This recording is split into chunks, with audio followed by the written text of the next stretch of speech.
ಬೆಳಗಾವಿ ಚಿಕ್ಕೋಡಿ ಹಾಗೂ ಬೆಳಗಾವಿ ನಗರದ core committee ಸಭೆಯಲ್ಲಿ ನಾವು ಇವತ್ತೊಂದೆಲ್ಲ ನಿರ್ಣಯಕ್ಕೆ ಬಂದಿದ್ದೀವಿ.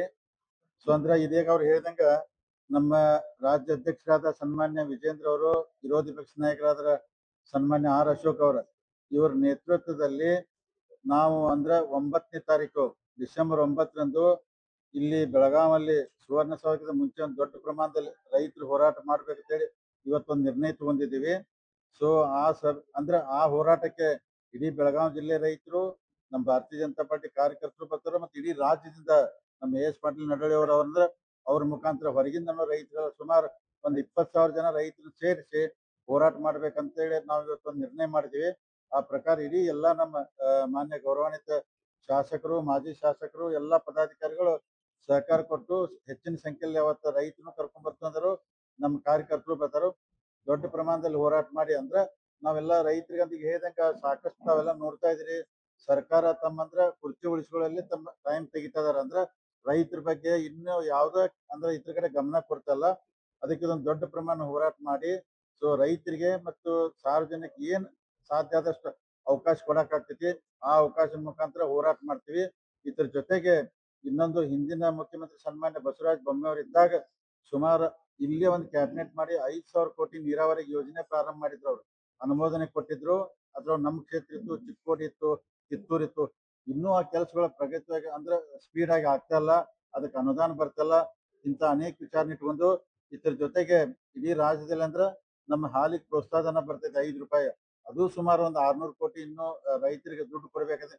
ಇಂಥ ಬಹಳ ಅನೇಕ ವಿಚಾರ ಇಟ್ಕೊಂಡು ನಾವು ರೈತರ ಪರವಾಗಿ ನಮ್ಮ ರಾಜ್ಯ ಅಧ್ಯಕ್ಷ ಸನ್ಮಾನ್ಯ ವಿಜೇಂದ್ರ ಅವರು, ಆರ್ ಅಶೋಕ್ ಅವ್ರ ನೇತೃತ್ವ ಇಡೀ ಎಲ್ಲಾ ನಮ್ಮ ಭಾರತೀಯ ಜನತಾ ಪಾರ್ಟಿ ಶಾಸಕರು, ಬೆಳಗಾವಿ ಜಿಲ್ಲೆ ಎಲ್ಲಾ ಪ್ರಮುಖರ ಮುಖಂಡರೆಲ್ಲ ಸೇರಿ ದೊಡ್ಡ ಪ್ರಮಾಣದಲ್ಲಿ ಹೋರಾಟ ಮಾಡಿ ಅಂದ್ರೆ ಸರ್ಕಾರ ಅಂದ್ರೆ ಗಮನಕ್ಕೆ ತಂದು ರೈತರಿಗೆ ಎಷ್ಟು ಸಾಧ್ಯ ಆಗ್ತದೆ ಪರಿಹಾರ ಕೊಡಕ್ ಪ್ರಾಮಾಣಿಕ ಪ್ರಯತ್ನ ಹೋರಾಟ ಮುಖಾಂತರ ಮಾಡ್ತೀವಿ ಅಂತೇಳಿ ಇವತ್ತೆಲ್ಲ ನಿರ್ಣಯ ಮಾಡಿದ್ರೆ. ಇನ್ನು ಮುಂದಿನ ವಿಚಾರನ ಮಾನ್ಯ ರಾಜು ಅವ್ರು ಮಾತಾಡ್ತಾರೆ.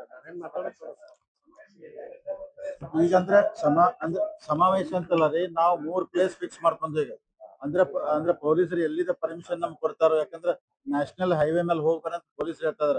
3 ಜಾಗ ಪ್ಲೇಸ್ ಫಿಕ್ಸ್ ಮಾಡ್ಕೊಂಡು ಅಲ್ಲಿ ಪರ್ಮಿಷನ್ ಕೇಳ್ತಾರೆ. ಎಲ್ಲಿದ ಒಂದ್ ಕಡೆ ಕೊಡ್ತಾರಲ್ಲ, ನಿಮ್ಗೆ 2 ದಿನ ಮುಂಚೆನೆ ಹೇಳ್ತೀವಿ, ಹೋರಾಟ ದೊಡ್ಡ ಪ್ರಮಾಣದಲ್ಲಿ ಮಾಡ್ತೀವಿ.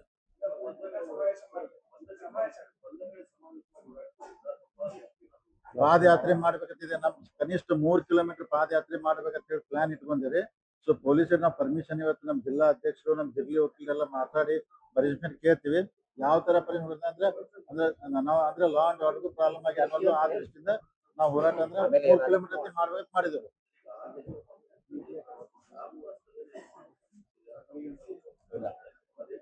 ಇಲ್ಲ ಅದ್ರ ಬಗ್ಗೆ ಇನ್ನೂ ಕ್ಲಾರಿಟಿ ನಮಗೂ ಕನ್ಫರ್ಮೇಶನ್ ಇಲ್ಲ. ಇಲ್ಲಿ ಬಂದ ನಂತರ ನೋಡೋಣ ಅವ್ರು ಮಾಡ್ತಾರಲ್ಲ ಗೊತ್ತಿಲ್ಲ ರೀ. ಮಾಡಿದ್ರೆ ಒಳ್ಳೇದು, ಇಲ್ಲಂದ್ರೆ ಮುಂದೆ ದಿನಮಾನದಾಗ ಮಾಡ್ತಾರ. ಅಲ್ಲಲ್ಲ ಆ ಬಗ್ಗೆ ಚರ್ಚೆ ನಮ್ಮ ಮುಂದಾಗಿಲ್ಲ ರೀ.